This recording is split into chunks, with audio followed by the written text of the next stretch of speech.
ఒక అందమైన పల్లెటూరులో ఒక బాతుల కాపరి ఉండేవాడు. అతడికి కొన్ని బాతులు ఉన్నాయి.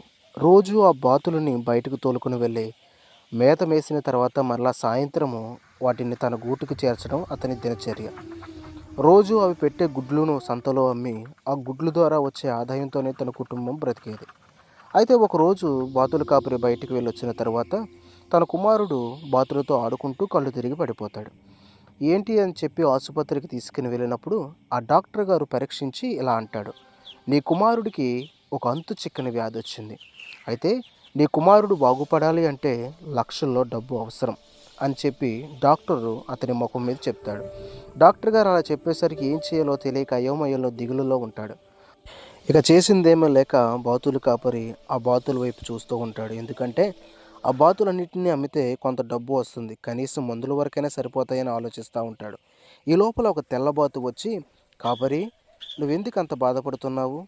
డబ్బుల కోసమా? నీ కుమారుని బ్రతికించుకోవాలనా? మమ్మల్ని అమ్మవద్దు.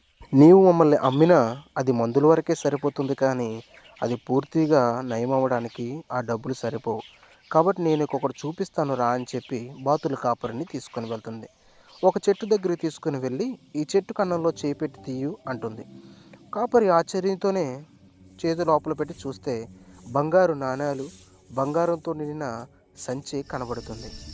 ఇదంతా చూసి ఆశ్చర్యంతో కాపరి బాతును అడుగుతాడు, ఏంటిదంతా అని చెప్పి అడిగినప్పుడు ఆ బాతు ఇలా అంటుంది, నేను మందలో నుంచి తప్పిపోయినప్పుడు ఒక దొంగ ఈ చెట్టు తొర్ర దగ్గరకు వచ్చి బంగారు నాణేలు సంచులు పెట్టడం చూశాను అని చెప్పి చెప్తుంది.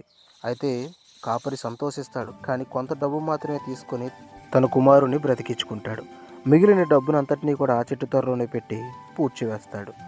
మరిన్ని ఇలాంటి కథల కోసం మన ఛానల్ సబ్స్క్రైబ్ చేసుకోండి. అలాగే కామెంట్ కూడా పెట్టండి. మీకు మన కథలు నచ్చుతున్నాయో లేదో నాకు తెలియాలి కదా.